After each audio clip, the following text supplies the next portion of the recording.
I am doctor भावना कटारिया। आज मैं share capital chapter के issue of shares for consideration other than cash का topic जो है वो यहाँ इस वीडियो के अंदर ले रही हूँ, जिससे रिलेटेड हम क्वेश्चन भी करेंगे। अगर आपको वीडियो पसंद आए तो subscribe, like, share and then comment जरूर करिए।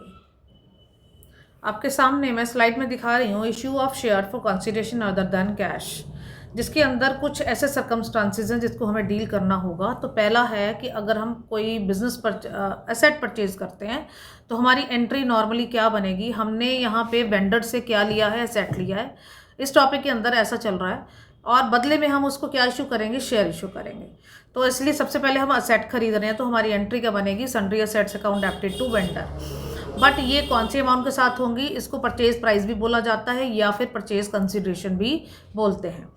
और अगर हम पूरा बिजनेस परचेज करते हैं, ये और लिखा है यहाँ पे, इन दोनों में से कोई एक एंट्री आपके सामने होगी तो जिसमें सारी असेट्स, अगर बिजनेस टेक ओवर करेंगे हाँ तो दैट मीन्स हमारी उसकी सारी असेट्स हमारी हो जाएंगी, उसकी लायबिलिटीज़ हमारे पास आ जाएंगी और उसके बाद जो वेंडर है उसको हमें पैसा देना होगा। तो अब इस एंट्री को कंप्लीट करने के लिए क्या कुछ स्टेप्स हैं उसके साथ चलते हैं। जैसे सारी असेट्स को सबसे पहले हम एक एक करके क्या करेंगे, डेबिट करेंगे एग्रीड वैल्यू के साथ, याद रखिए। देन उसके बाद इसको करने के बाद हम करेंगे सारी लाइबिलिटीज़ को क्रेडिट, क्योंकि लाइबिलिटी का बैलेंस क्या होता है, क्रेडिट, और वो भी कौन सी value, that is agreed value. फिर उसके बाद जो वेंडर है, याद रखना आपको क्वेश्चन के अंदर दो तरह के पर्सन्स के नाम दिए जा सकते हैं, एक परचेजर का नाम और एक वेंडर का नाम। वेंडर मीन सेलर का नाम, तो आपने यहाँ वेंडर का नाम लिखना है, परचेजर का नाम नहीं लिख देना है, तो नहीं तो क्वेश्चन गलत हो जाएगा। और वेंडर को किस नाम से किस अमाउंट के साथ करना है, that is according to the purchase consideration. और उसके बाद अगर ये एंट्रीज मैच कर गई, that means asset, liabilities and then vendor, आपस में डेबिट और क्रेडिट ये मैच करके फिर तो ठीक है। बट समटाइम ये मैच नहीं करते हैं। समटाइम क्या होता है, क्रेडिट साइड ज़्यादा हो जाती है, इन दोनों का अमाउंट टोटल ज़्यादा हो जाएगा एज कम्पेयर टू असेट, तो बीच का बैलेंस क्या नजर आएगा, गुडविल। और ये गुडविल जो है that means net of this you can say consideration over the assets के साथ आती है। इसी के साथ यहाँ पे ये भी हो सकता है कि बैलेंसिंग फिगर आपकी किस तरफ आए, क्रेडिट साइड, तो ये अमाउंट जो कहाँ जाएगी, कैपिटल रिजर्व के अंदर। तो इस तरह से आपने ये एंट्री को कंप्लीट करना है। देन आफ्टर दैट हमारे पास अब आगे हम क्या इशू करेंगे, उसको शेयर्स इशू करेंगे।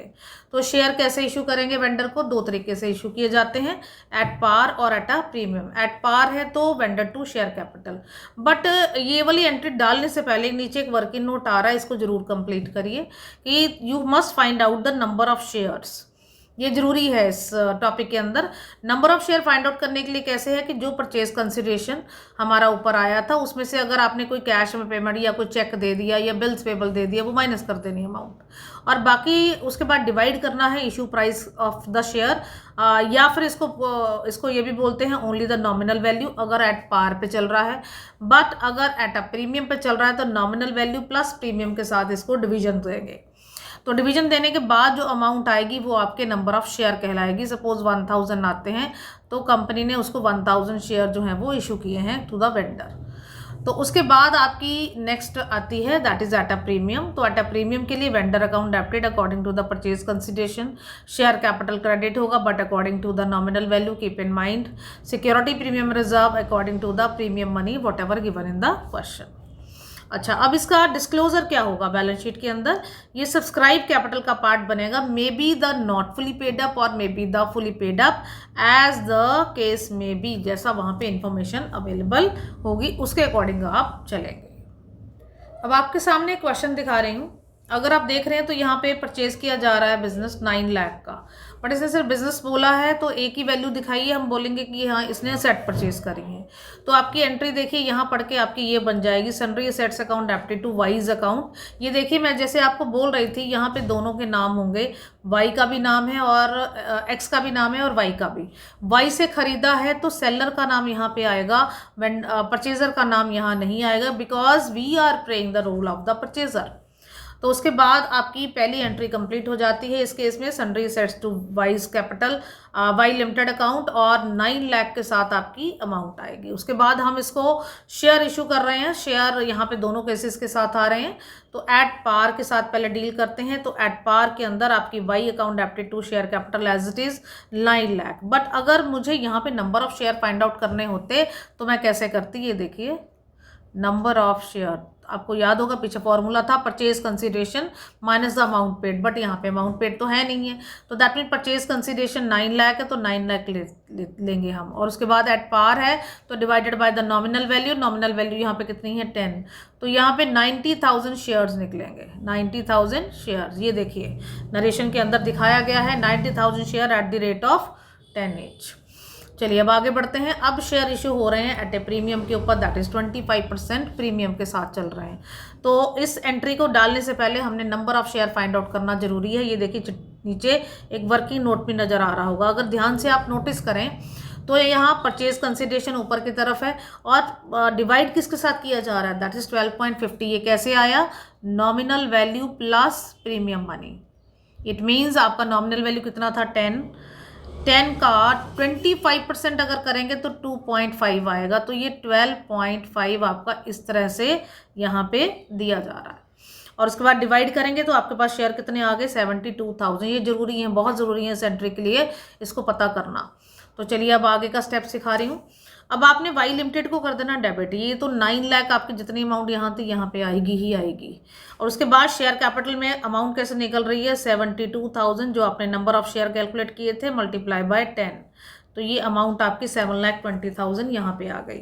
उसके बाद सिक्योरिटी प्रीमियम रिजर्व कैसे आया, दैट इज 72,000 मल्टीप्लाई बाय 2.5, तो ये आपकी अमाउंट 1,80,000 इस तरह से नजर आ रही है।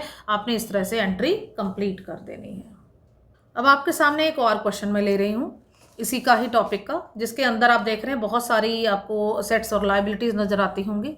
और यहाँ पे वो बिजनेस परचेज कर रहा है किससे, पवन रिटेल लिमिटेड से। तो पवन रिटेल लिमिटेड आपका क्या हो गया, वेंडर, और उसको पे किया है कितना 6 लाख, पेबल बाय 10% क्या है, चेक है, यानी कि 6 लाख की अमाउंट है जो उसका परचेज कंसिडरेशन है, जिसमें से 10% उसने चेक फॉर्म के अंदर देना है और बाकी का बैलेंस वो किस फॉर्म के अंदर देगा, equity share, but at a premium 20%। सबसे पहले तो हम ये जो असेट और लायबिलिटी का रिकॉर्ड मेंटेन करें, बिजनेस जो हमने टेक ओवर किया है उसकी एंट्री डालने जा रहे हैं। तो सबसे पहले आपकी एंट्री अगर देख रहे हैं तो बिल्डिंग अकाउंट, ये देखिए बिल्डिंग को उठाया तो यहाँ पे आपके पहला अकाउंट हो गया, और हम ये एग्रीड वैल्यू के साथ इसको नोट करेंगे, not the book value, keep in mind. फिर मशीनरी को उठाया, यहाँ डेबिट किया और इसकी 1 लाख वैल्यू को हम यहाँ ले आए। फिर उसके बाद हमने स्टॉक को लिया, स्टॉक को लेकर हम आपका यहाँ पे आ गए, दैट मीन्स डेबिट दे दिया, और 2 लाख की वैल्यू आपकी यहाँ पे यहाँ ले आए। उसके बाद ट्रेड रिसीवेबल को उठाया और इसको हम यहाँ पे डेबिट में साइड में ले गए, तो उसका 1 लाख का वैल्यू आपका यहाँ हो गया। उसके बाद लास्ट ट्रेड पेबल्स है, तो इसको भी इस trade payable it's your liability, तो इसको लायबिलिटी साइड में ले गए और उसका 80,000 का वैल्यू भी हमने लायबिलिटी साइड में प्लेस कर दिया। फिर उसके बाद पवन लिमिटेड को उठाएंगे, वो आपका परचेज कंसिडरेशन है, इसको उठा के हमने मेंशन करना है और एज वेंडर के तौर पे टू पवन लिमिटेड अकाउंट, और उसका 6 लाख का अमाउंट यहाँ से उठा के इसको यहाँ पे आपने मेंशन कर देना है। तो इस तरह से ये सारी कंप्लीट हो जाती है। बट अगर हम टैली करें, इसका टोटल करें और इसका टोटल करें, ये मैच नहीं करेगा, तो उसके बाद यहाँ पे इट मीन्स आपकी क्रेडिट साइड ज़्यादा है डेबिट से, तो इसीलिए गुडविल नज़र आएगी आपका 20,000 के साथ। अब हम नेक्स्ट एंट्री डालने जा रहे हैं। नेक्स्ट एंट्री देखिए, पवन लिमिटेड हो गया क्रेडिट में, ये देखिए 6 लाख। उसके बाद ये देखिए उसने बोला है क्वेश्चन में 10% बाय चेक के साथ पेमेंट करना है, तो 6 लाख का 10% किया जाएगा, तो ये आ गया 60,000, ये आपका बैंक में पेमेंट निकल गया चेक फॉर्म के अंदर। उसके बाद बाकी का बचा बैलेंस, यानी कि आपकी अमाउंट 6 लाख में से 60,000 तो आपने पेमेंट कर दिया कैश में या चेक में, और आपके पास बैलेंस कितना बचा 5,40,000। अब सबसे पहले इसके number of share find out करेंगे, तो 5,40,000 डिवाइडेड बाय आपका नॉमिनल वैल्यू कितना है 100, प्लस इसमें करेंगे प्रीमियम का मनी 20% है, 100 का 20% करेंगे तो 20 ही आएगा। तो इस तरह से ये देखिए छोटा सा वर्किंग नोट नीचे भी चल रहा है, तो इसके शेयर्स कितने आ जाएंगे 4,500। ये बहुत ज़रूरी है इस एंट्री के लिए, नहीं तो आपकी अमाउंट नहीं निकलेगी। तो चलिए अब इसकी अमाउंट कैसे निकल रही है, टू शेयर कैपिटल आपकी अमाउंट कैसे आई 4,500 multiply by the nominal value, ये आपका आ गया 4.5 लाख। उसके बाद to securities premium 4,500 multiply by the premium money that is 20, तो ये आपका आ गया 90,000। तो इस तरह से ये क्वेश्चन हमारा कंप्लीट हो जाता है। अब आपके सामने एक और इम्पॉर्टेंट क्वेश्चन मैं ले रही हूँ, ये पेपर में भी आ रहा है। जिसके अंदर अब आप देखेंगे तो उन्होंने कैलकुलेट करने के लिए क्या बोला, परचेज कंसीडरेशन। ये देखिए, यानी कि यहाँ पे वेंडर की अमाउंट जो उसको देनी है वही मिस कर दी, वो आपने फाइंड आउट करनी है, और साथ में जर्नल एंट्रीज पास करने के लिए बोला गया है। तो चलिए स्टेप्स शुरू करते हैं। सबसे पहले डाटा चेक करते हैं। आपको एसेट गिवन है, लाइबिलिटीज़ गिवन है, परचेज कंसीडरेशन को कैसे पे कर रहे हैं, 10,000 इक्विटी शेयर। ये देखिए सबसे इंपॉर्टेंट चीज़, आपको 10,000 इक्विटी शेयर दे दिए। तो इस तरह के क्वेश्चन के अंदर, और साथ में आपको बैंक ड्राफ्ट भी दे रखा है। तो आपने करना क्या है, सबसे पहले आप ये वाली एंट्री पास करिए, तो इससे आपको ना ऊपर की अमाउंट ऑटोमेटिकली नजर आ जाएगी। वैसे यहाँ वर्किंग नोट भी चल रहा है, बट मैं आपको थोड़ा सा इजी वे से करवा रही हूँ। तो आपने करना क्या है, सबसे पहले इक्विटी शेयर को आप क्रेडिट कर दीजिए। आपको पता है जब इशू हो रहे हैं तो पहली एंट्री अगर ये डालनी है तो लिखना आपको उसको सेकेंड नंबर पर ही है, बट डालने के लिए, अमाउंट कैलकुलेट करने के लिए आप सबसे पहले यहाँ पहुँच जाइए। तो 10,000 मल्टीप्लाई बाय 100 करेंगे तो आपकी 10 लाख की अमाउंट आ जाएगी। सिक्योरिटी प्रीमियम रिजर्व कैसे आएगा, 10,000 multiply by premium money 10, that is 1 lakh. ये आपका यहाँ आ गया, और 11 लाख आपका यहाँ पे आप डाल देंगे। इट मीन्स आपके तीनों अमाउंट ये आपको मिल चुकी हैं।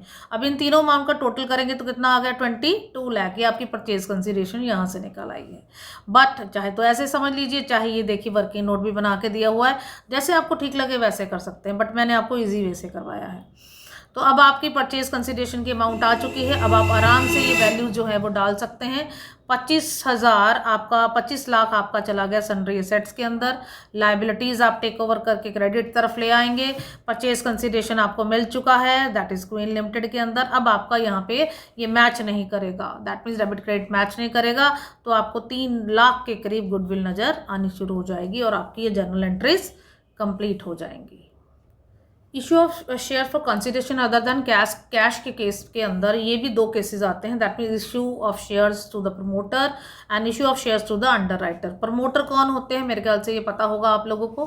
प्रमोटर कौन होते हैं, जो सबसे पहले कंपनी को प्रमोट करते हैं, उसकी कंपनी की स्टैब्लिशमेंट करने में इन लोगों का बड़ा हाथ होता है। दैट मीन्स इनकॉर्पोरेशन की जाती है बाय दीज पर्सन्स, तो इसीलिए उनके खर्चे भी होते हैं। तो इसीलिए उन खर्चों को के लिए हमारी एंट्री क्या होगी, जो प्रमोटर करते हैं, अमाउंट जो एक्सपेंसेस करते हैं, ड्यू करते हैं, ड्यू करने के लिए एंट्री क्या बनेगी, इनकॉर्पोरेशन एक्सपेंसेस या formation expenses account debited to promoter लिखेंगे। उसके बाद जब हम उसको शेयर इशू करेंगे तो एंट्री क्या बनेगी, promoter account debited to share capital. इसी तरह से अंडरराइटर भी कौन होते हैं, जो आपके शेयर्स को एक मार्केट में सेल करने में हेल्प करते हैं, उसके बदले में आप उसको अंडरराइटिंग कमीशन देते हैं। तो इसीलिए आपकी यहाँ पे जब अंडरराइटिंग कमीशन की ड्यू की एंट्री डालेंगे तो एंट्री क्या बनेगी, underwriting commission account debited to underwriter. उसके बाद इस कमीशन को आप कैश फॉर्म के अंदर नहीं दे रहे हैं, क्वेश्चन में चीज़ मेंशन होगी। जैसे प्रमोटर के केस में भी आपको वहाँ मेंशन होगा कि हम उसको कैश नहीं दे रहे हैं, हम उसको क्या इशू कर रहे हैं, शेयर इशू कर रहे हैं। तो इसलिए शेयर इशू करने की एंट्री क्या बनेगी, underwriters account debited to share capital. अब आपके सामने मैं एक क्वेश्चन ले रही हूँ इससे रिलेटेड। 50,000 शेयर इशू करे हैं 10 ईच के अकॉर्डिंगली फुली पेड। किसको इशू करे हैं, प्रमोटर को, बिकॉज ऑफ देयर सर्विसेज। तो आपकी सबसे पहली एंट्री वही होगी, incorporation cost account debited to promoter.